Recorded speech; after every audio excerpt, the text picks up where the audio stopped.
I'm back, Rudrance for Black and White Network, where we're going to talk about what I consider to be the scam known as climate change, climate crisis. Oh my God, Code Red. And I don't know if you guys have seen some of the crap that has went on in other countries, which should send a massive warning, a massive red flag, a massive guy out on the airport strip waving his little orange flashing cone or whatever that is, cones in his hands. I mean, I feel like this whole thing is just a ploy to grow a whole nother industry. And by the way, there's lithium batteries involved here. And, you know, a lot of China is involved in the EV situation when it comes to lithium batteries. And I'll be the first to tell you, like, I'm big on solar, but I'm not big on solar because of climate change. I'm big on solar because I don't want an electric bill. I mean, I don't know how else to say it. I want to put money back in my pocket, you know? But even that, it requires a massive investment. And at times, I can tell you right now, I don't run off solar now, but I could. You know, I've got plenty of panels and things of that nature, but there's just a lot of expense there to get it going. Like, I could use more batteries. I could use more, another charge controller, all this other crap, right? So that brings us to the bullshit escalation of EVs, electric vehicles, right? That's really being pushed. There's all these things by the socialist Biden administration where they're trying to, get rid of pizza ovens and all kinds of absurdities, you know? And I even believe that to a point, the lockdowns for the Wuhan virus was kind of a precursor. And this is why I'm like, wake up, folks. Wake up. Waving my hands. Wake up. Is it possible they wanted to just find out, could we lock the United States down? Oh, climate change, climate crisis. Oh my God. Between the hours of blah and blah, you're not allowed to go outside of your house. Too much pollution, too much hurting the environment, too much climate. You know, it's getting too hot. How do we know? That's what I want to know. I mean, really and truly. I mean, we weren't tracking hurricanes for years and years and blah, blah, blah. Man, there was a hell of a lot of people living here for a hell of a long time, and we don't know what happened during said time. We just don't.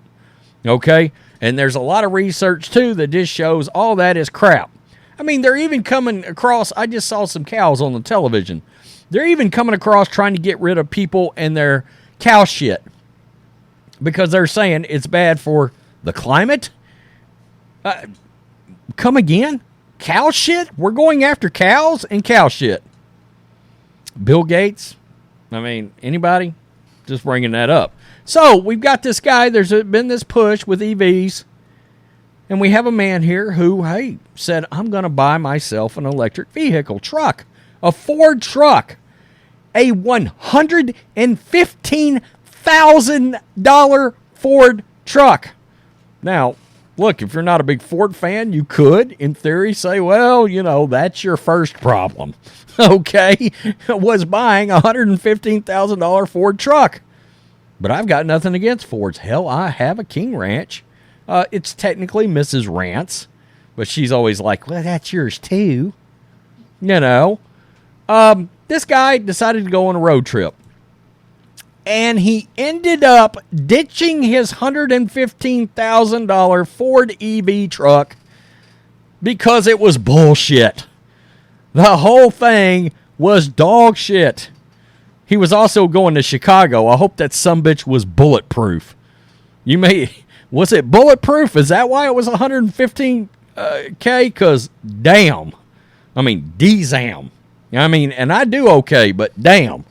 A Canadian man, that's possibly your first issue. A Canadian man is calling electric vehicles the, quote, biggest scam of modern times. I sat back and I've looked at these EVs and I've thought, what happens if you got a road trip? What happens if you got an emergency? Every time you go on a road trip, you gotta pull over for 3 hours for the sumbitch to charge? Are you ever making your destination? What if you have a loved one on a deathbed and they're like, they've got 7 hours to make it, and you're like, shit, I'm only 5 hours away. I can make it. Oh, no, I can't, because I got to charge my piece of shit Ford truck that's an EV. Daber Bala, who lives in the Winnipeg area, bought a Ford F-150 Lightning EV in January for $115,000 plus tax. He told Fox Business he needed the vehicle for his work, but also wanted something suitable for recreational activities such as driving to his cabin or going fishing. Actually, this guy sounds awesome. He also wanted an environmentally friendly vehicle, as only one is, quote, responsible citizenship these days. Oh, God. Man, that damn prime minister has got you wrapped around his penis, does he not? But Bala was quickly hit with the reality of owning and operating an EV soon after the purchase. The vehicle compelled him to install 2 charges, one at work and one at home, for 10,000 bones. I mean, the monstrous WTF, right? To accommodate the charger, he had to upgrade his home's electric panel, I've seen this, for $6,000. I mean, the fuck is going on here? Really? Excuse my language. In all, Bala spent more than $130,000 plus tax. Homie, it's possible they saw you coming. I'm just keeping it real here. Biden certainly saw you coming. Not long after the purchase, Bala got into a minor accident which he said required a light assembly on the front bumper. Bala took the vehicle to the body shop and it did not get back for 6 damn months. Is that a joke? Mrs. Rance just looked at me like, the F is going on with his truck. He said no one from Ford answered his email or phone calls for help. That's not a good look, Ford. They're probably backed up from calls just like this. The limitations of the EV truck became more apparent when Bala embarked on a chaotic 1,400-mile road trip to Chicago. I hope to God you're a Cubs fan or something. Fast charging stations, which only charge EVs up to 90%, cost more than gas for the same mileage. On the family's first stop in Fargo, North Dakota, it took 2 hours and 56 bones to charge his vehicle from 10% to 90%. The charge was good for another 215 miles? Don't we get like 500 miles out of that damn King Ranch for real? Holy mackerel. On the second stop in Albertville, Minnesota, the free charger was faulty and the phone number on the charging station was of no help, he said. The family drove to another charging station at Elk River, Minnesota, but the charger was faulty there as well. This sounds like it's turning into the Griswold family vacation. A nightmare. The sheer helplessness was mind-boggling.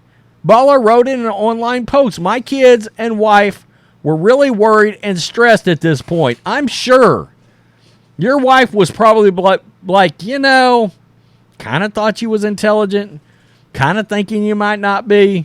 I may have to bounce, homie. Just divorce papers, you know.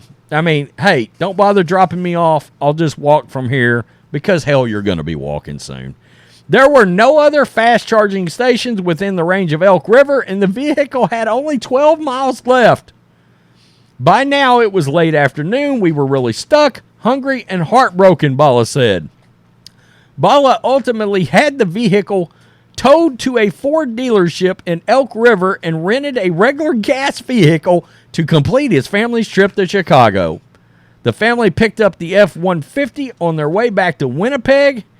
It was in the shop for 6 months. I can't take it to my lake cabin. I can't take it off for an off-grid camping.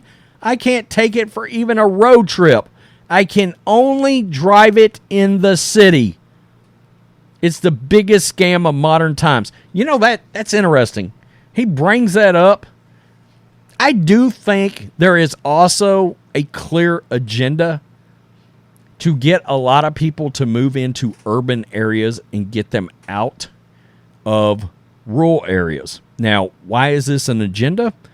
I think it's an agenda because they realize that urban areas are so heavily densed with dark blue Democrats that it wouldn't matter how many Republicans or conservatives ended up moving in. They know it won't be enough. That they will dominate elections going forward from now on.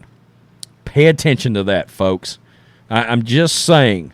I think that is secretly in the background somewhere. Bala told Fox Business he believes the government needs to do more to, quote, provide consumers with the right information. People have to make the right choices. I want to tell everybody to read my story. Do your research before even thinking about it and make a wiser choice. The actual thing they promised is not even close. Not even 50%. And once you buy it, you're stuck with it, and you have to carry huge losses to get rid of that. And nobody is there to help you. It sounds like a nightmare on Elm Street to own one of these things. Wow. F it. Just leave it. He had it towed to the Ford dealership 6 months to get it. I mean, that is awful. That's awful. And I can't imagine the idea that you bought this thing, you paid so much money for it, and you could not even take it on a road trip. I can't take my truck. You can't take your truck camping. Isn't that what the bleep a truck is for? I mean, truly? Isn't that one of the purposes is outdoor excursions? Fishing, hunting, camping. Let's load up in the truck and go to the lake. Let's load it up in the truck and go to the cabin. Nah, can't do it. Can't charge it. Can't get out there. It's not going to make it. What if I get out there? I'm stuck. Next thing you know, you're living like Jason Voorhees in the middle of the woods, eating muskrats and shit and getting stomach parasites because your truck won't charge and make it back to civilization. I mean, whoa. Oh, but Kamala, but Biden, it's the greatest thing ever. It's the greatest thing since sliced bread, they say. My goodness. That's a horror story and a half right there. Just, look, they haven't made a Friday the 13th movie in years. Just call this Friday the 13th Part 13. That this guy's story is that bad. It's a horror show. Look, this is kind of like the transgender transitioning thing. This EV thing and that's even worse because I feel like mentally there's issues there and all kinds of other shit. And obviously you do something horrible to your body. But this is going to end up coming out as being a massive amount of people with huge regret. And you're going to see more and more of this, and I guarantee you I'm doing a video on it every single motor scooting time that this shit happens. Wow. I am all about putting this crap out there. I truly am. I think this is dog shit. I told Mrs. Rance, I said, you know what? I may buy something that's got 3 gas tanks. Real gas tanks. Just so I can fill up with real gas. Yeah, and then put a sticker like she makes on the back that says, I could shit a better president. Well, certainly you can, Mrs. Rance. Get to shitting. Tell me what you think, Black and White Network supporters. Peace. I'm out. Till next time.